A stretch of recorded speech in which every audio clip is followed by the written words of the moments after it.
In 1299, a Mongol army rode into northern India, expecting another easy campaign. They had never been stopped. No wall had ever been high enough. No army was disciplined enough. History tells you there's only one ending to a story like this. But then, something unexpected happens. The Mongols don't break Delhi.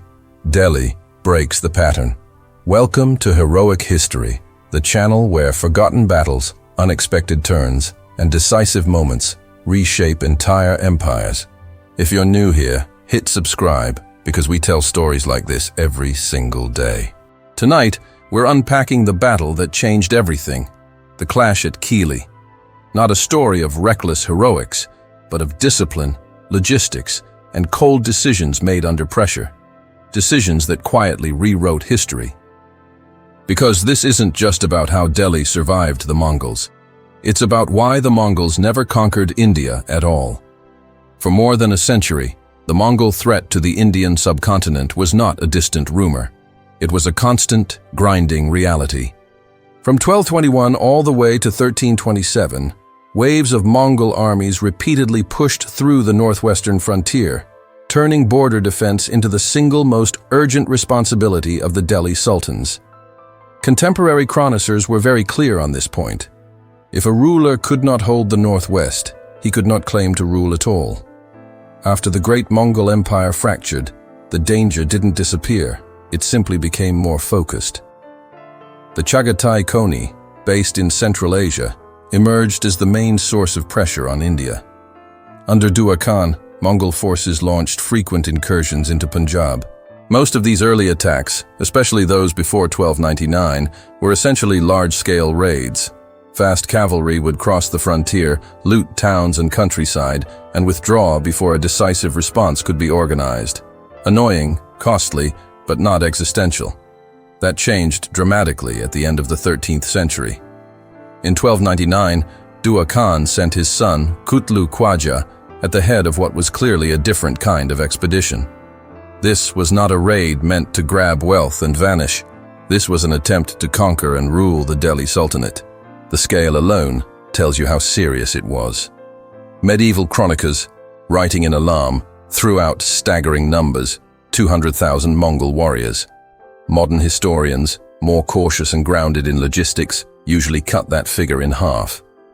Even so, estimates of around 100,000 troops still describe an enormous army by medieval standards. To put that in perspective, many European kingdoms of the time struggled to field even 20,000 men. And there was another even more telling sign of Mongol intentions. This army didn't travel alone. Sources note that women and children accompanied the force, something you almost never see in a pure raiding expedition. That detail matters. It signals settlement, occupation, a future, not just plunder. Even more striking, as the Mongols advanced toward Delhi, they deliberately avoided looting towns and villages along their route. That restraint was calculated. You don't burn down property you plan to own. Instead of getting bogged down attacking fortified frontier posts like Deepur or Samana, the Mongol army simply bypassed them. Speed was the weapon.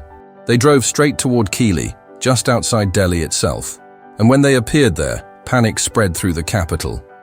Markets overflowed as people rushed to buy supplies. Mosques and streets were packed with refugees. Prices spiked as fear took hold. The Mongols were no longer a distant frontier problem. They were at the gates. The psychological shock alone threatened to destabilize the Sultanate. This forced Aladdin Kali into a brutal strategic choice. He knew that hiding behind Delhi's walls was not a solution. A prolonged siege, even if the city held, would tax the economy, shatter public confidence, and invite rebellion. In medieval politics, perception mattered almost as much as victory. A sultan who appeared cornered could lose his throne without ever losing a battle. So Aladdin made a high-risk decision. Instead of waiting, he marched out. He took the Delhi field army and moved toward Keely to confront the Mongols directly. It was a gamble built on discipline and organization. Aladdin was betting that a structured, centrally controlled army, fighting on chosen ground, could stop even a massive Mongol force before panic turned into collapse. Aladdin's biggest problem wasn't courage or tactics. It was logistics. How do you keep a huge, permanent standing army in the field, tens of thousands of men, without bankrupting the state? Most medieval rulers couldn't. They relied on temporary levies that disbanded after a campaign. Aladdin went in the opposite direction. His solution was radical and deeply authoritarian, tight state control of the economy. He introduced an aggressive system of market regulation, especially on food, grain, horses, and everyday necessities. Prices were fixed, often below even pre-Khalji levels. Merchants were monitored, hoarding was punished, smuggling was crushed. It was harsh, but it worked. A basic cavalryman in Aladdin's army earned about 234 tonkas per year. That's a low salary, but because prices were artificially kept down, that pay actually went further than higher wages under a free market. Soldiers could afford food, equipment, and daily life without unrest. The army stayed loyal, fed, and ready. In effect, Aladdin created a kind of indirect tax on civilian society. The population absorbed the economic pressure, while the state redirected resources into defense. That steady financial base made something unprecedented possible. A massive army that didn't dissolve between invasions.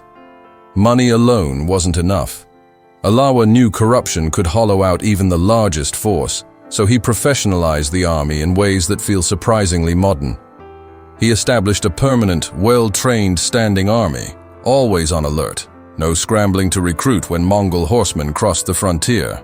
Two systems were key. First was dog, the branding of horses. Every cavalry horse was officially marked so officers couldn't claim payment for weak, rented or imaginary mounts. Second was Julia, detailed physical descriptions of soldiers. This prevented commanders from inventing ghost troops to skim salaries. These measures sound bureaucratic, and they were, but they had battlefield consequences. When Aladdin sent an army north, he knew exactly how many real men and horses were showing up. Aladdin didn't rely on the field army alone. He reinforced old forts and built new defenses along the northwestern frontier, placing them under experienced commanders. These forts slowed Mongol advances, gathered intelligence, and bought time. Time that only mattered because the central army could respond quickly, and respond it did. When the Mongols under Kutlu Khwaja advanced toward Delhi in 1299, Aladdin wasn't even in the capital. He was campaigning in Gujarat. In most medieval states, that would have been disastrous. But Delhi didn't freeze. Thanks to the standing army and centralized logistics, Aladdin was able to rapidly assemble somewhere between 30,000 and 70,000 troops and march them toward Keely. Even a battlefield victory means nothing if you can't repeat it. Aladdin's genius wasn't just stopping one Mongol invasion, it was building a state that could stop the next one, and the one after that. And the Mongols, for all their speed and terror, were about to discover that Delhi had turned itself into something they rarely faced, a war machine that didn't run out of time.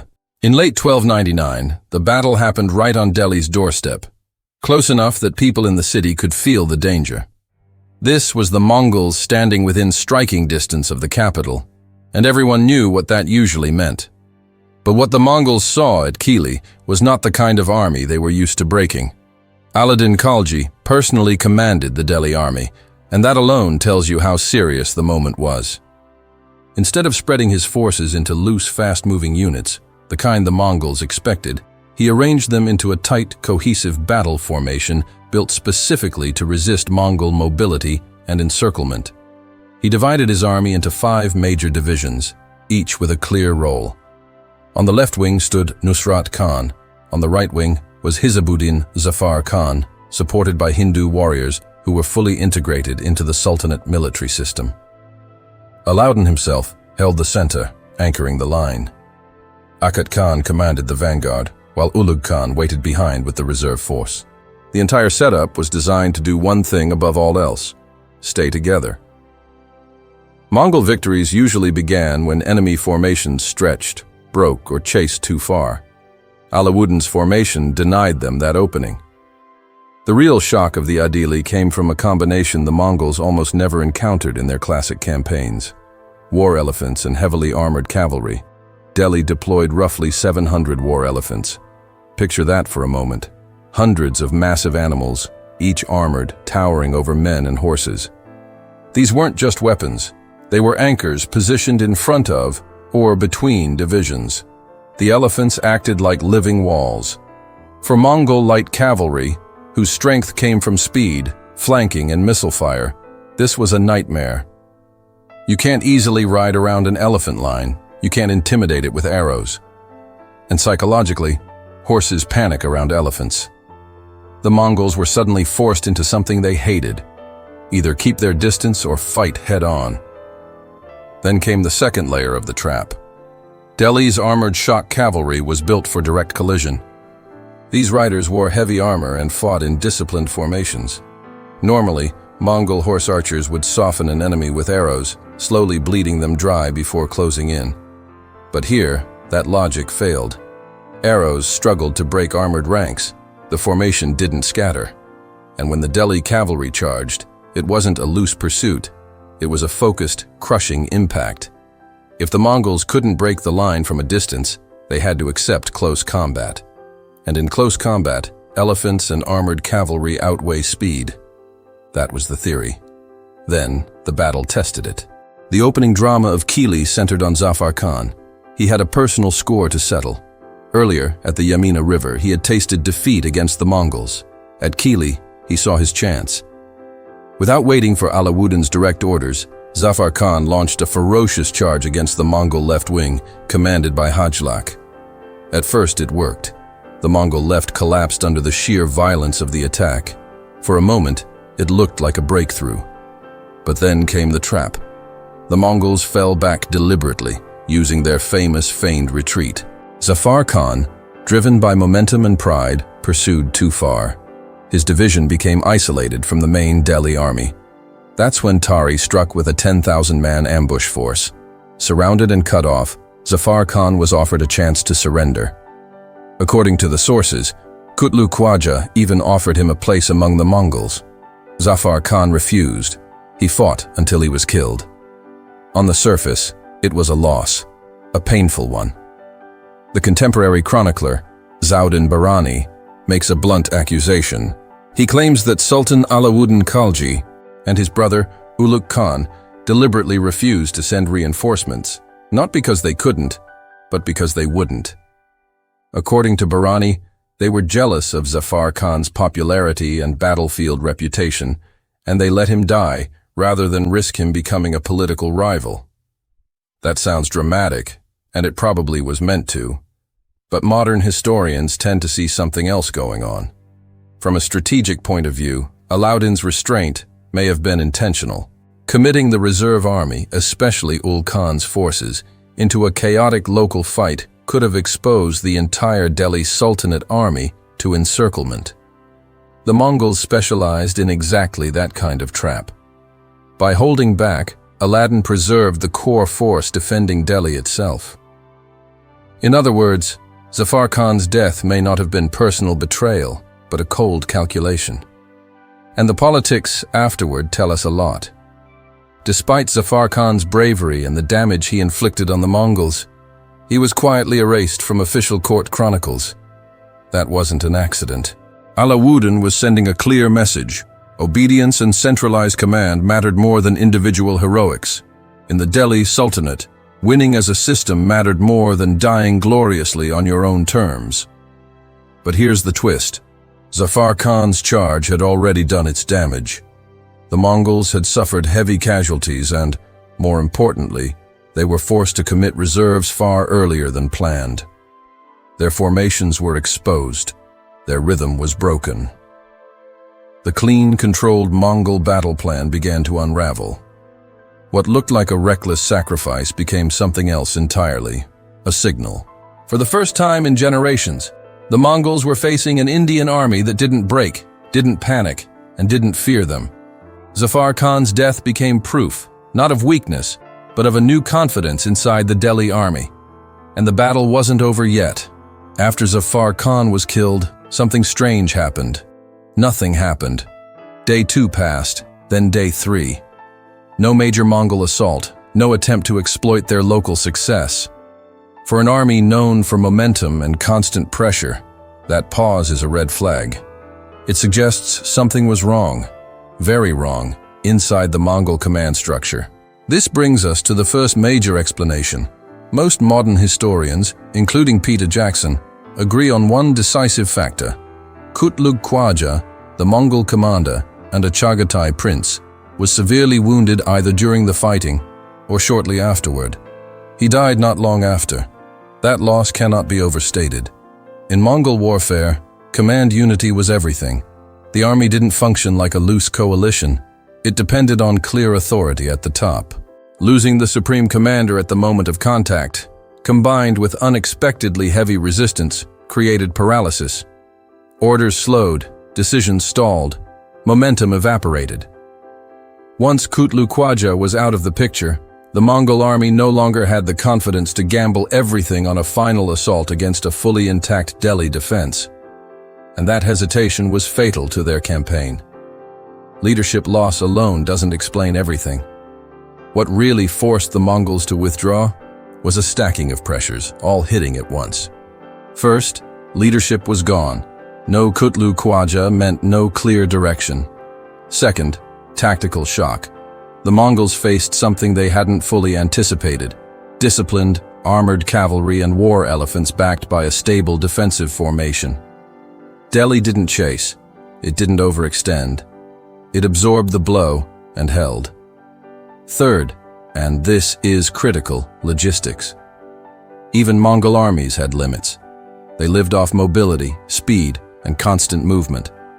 Sitting outside Delhi for days without guaranteed supplies pushed them toward their operational ceiling. Horses needed fodder. Men needed food. The longer they waited, the more dangerous their situation became. And here's the quiet brilliance of Aladdin's strategy. He didn't need to defeat the Mongols outright. He just needed to not lose. By holding formation and refusing to take the bait after Zafar Khan's death, Aladdin let time become his weapon. Every extra day outside Delhi made the Mongol position weaker, not stronger. By the third night, the Mongols understood the risk.